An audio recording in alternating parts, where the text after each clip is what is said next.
Namaste, Pranam. Meditation on the Bhagavad Gita. Om Parthaya Pratibodhitam Bhagavata Narayanena Swayam Vyasena Grathitam Purana Munina Madhye Mahabharatam Advaitam Vritavarshinim Bhagavatim Ashtadashadhyayinim Ambatva Manusandadhami Bhagavad Gite Bhavadveshi. Oh, Bhagavad Gita, with which Lord Narayana himself gave enlightenment to Arjuna. The ancient sage Vyasa included it in the Mahabharata.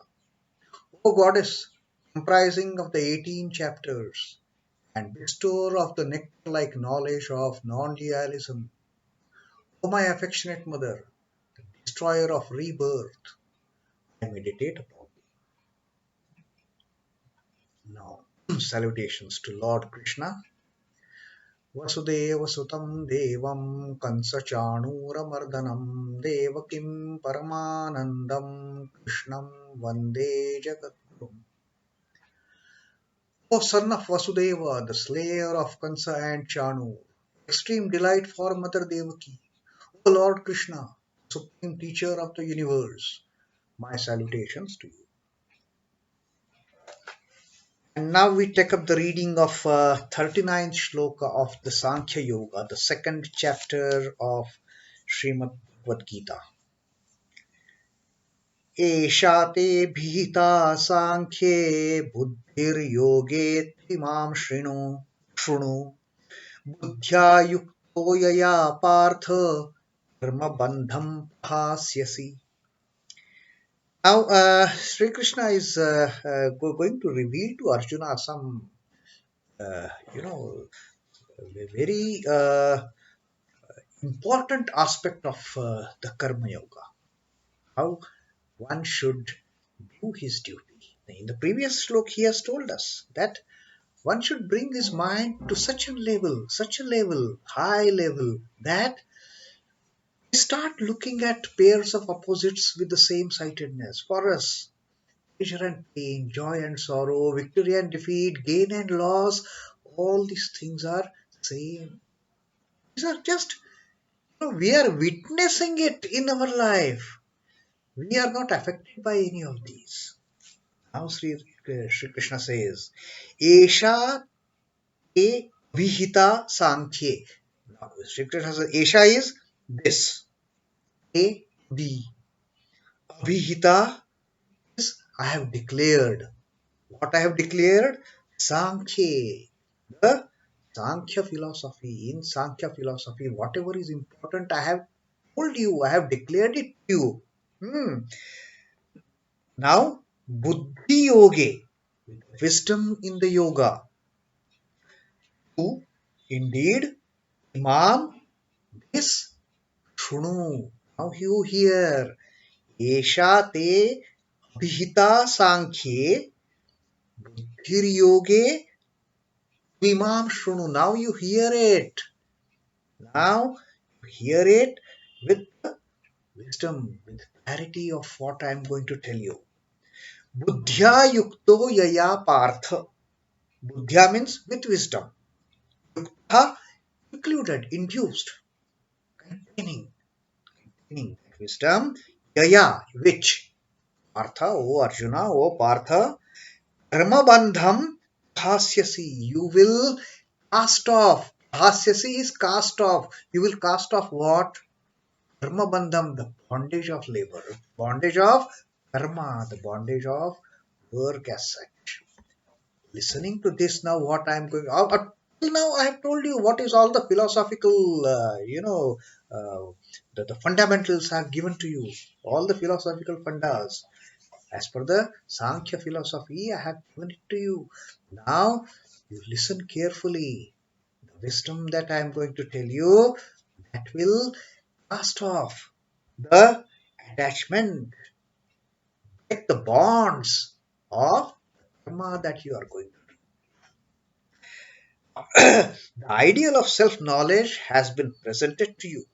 ideal of Sankhya philosophy has been told to you. Here now, here, the practice thereof. How to do it? See, telling something is a different thing, but telling how to do it matters most. And Sri Krishna, the Jagat Guru, the supreme teacher of the universe, he will not just give a theoretical knowledge, he will also tell his disciple how it should be practiced.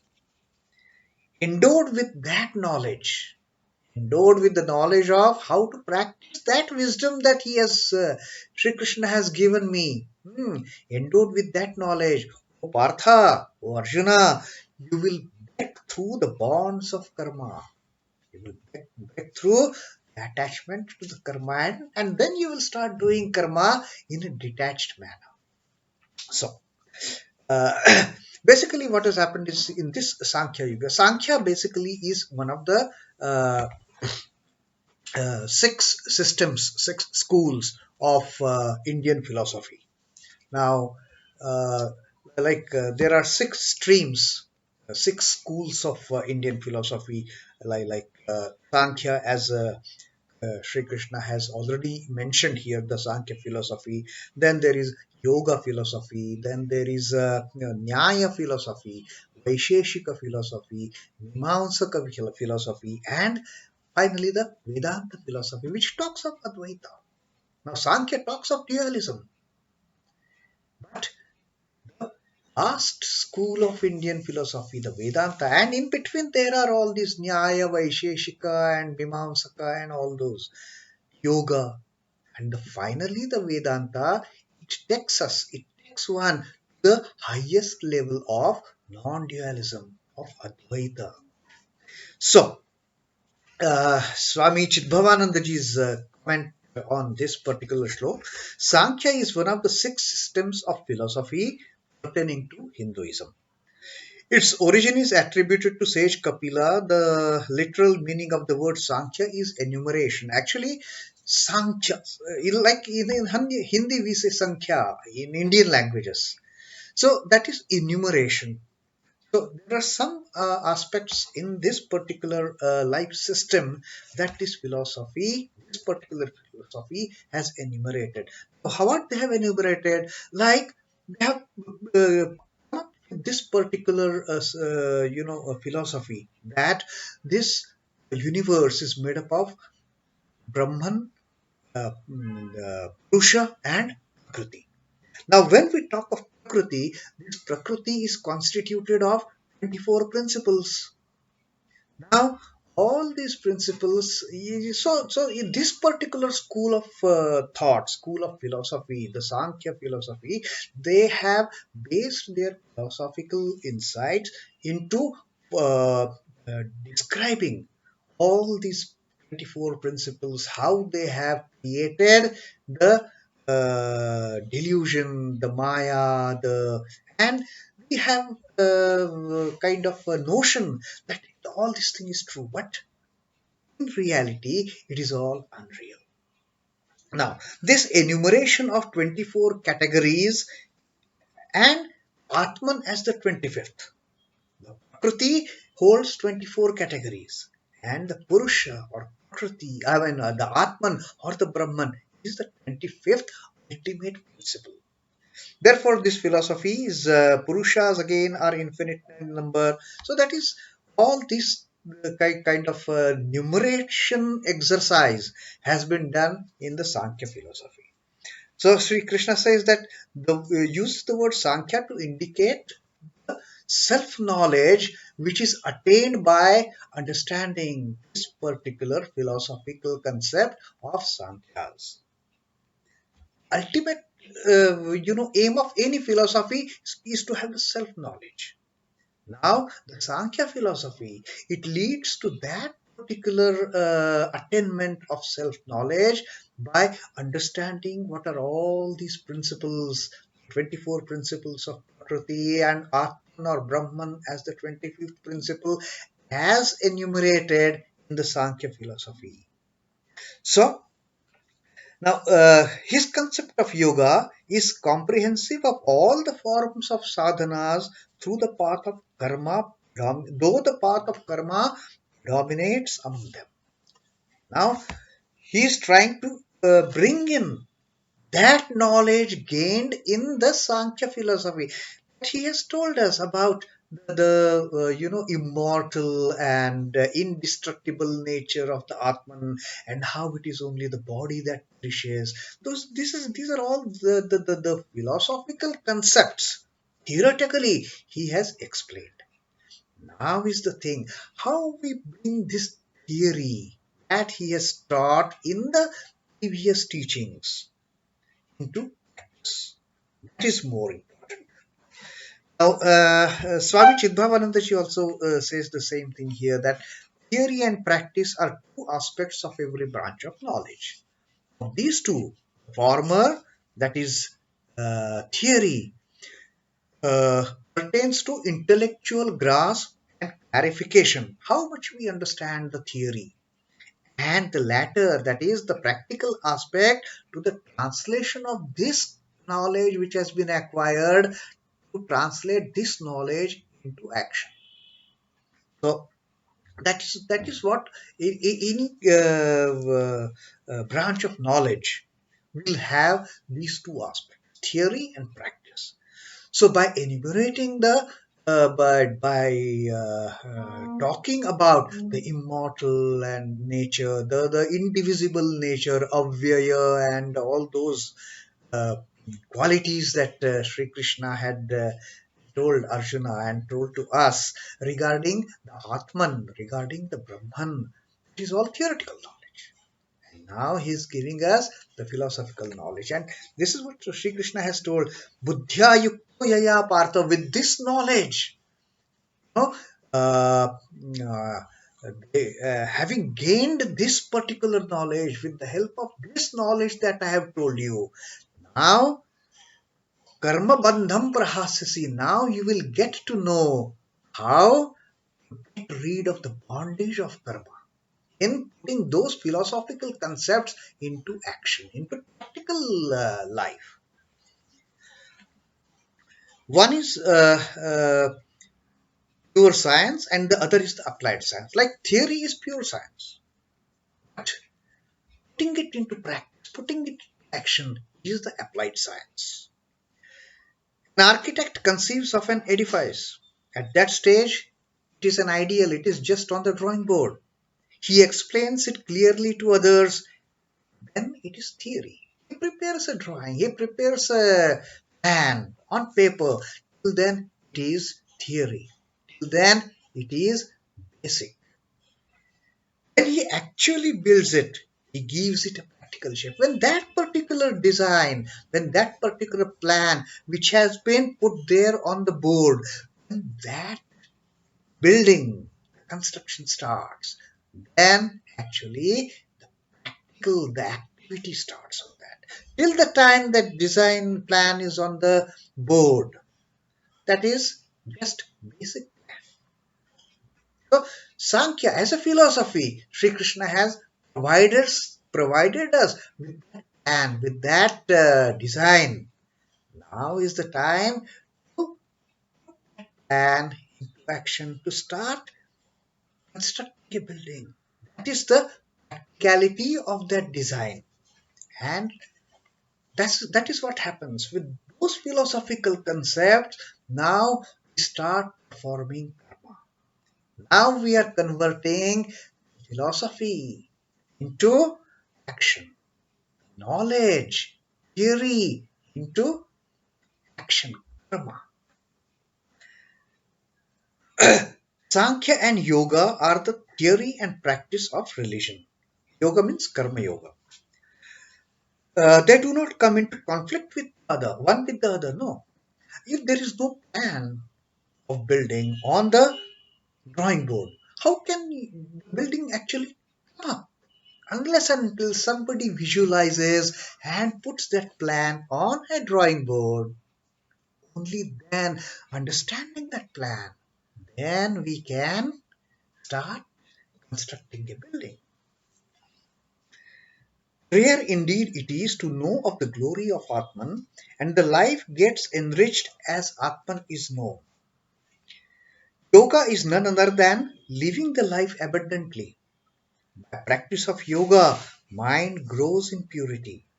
The purified mind, the concept of Atman becomes progressively lucid, most practical. It is not just, the bookish knowledge then. Once you start performing the karma in a detached manner, you come closer and closer to the understanding the reality of the Atman, because now your mind is in a totally different plane. Your mind has come up to such a level it won't get bogged down by those mere pairs of opposites. It doesn't have time to dwell on those nonsensical things of pleasure and pain, of victory and defeat, of gain and loss. No, now the mind is much above. And its understanding of the Atman, its understanding of the Brahman, its understanding of the Purusha becomes much easier, much clearer. This is how the jnana and yoga mutually aid. So that is what Sri Krishna is now going to tell in the subsequent shloka that we are going to read. How to actually bring this aspect, this philosophical aspect. So far, he has told.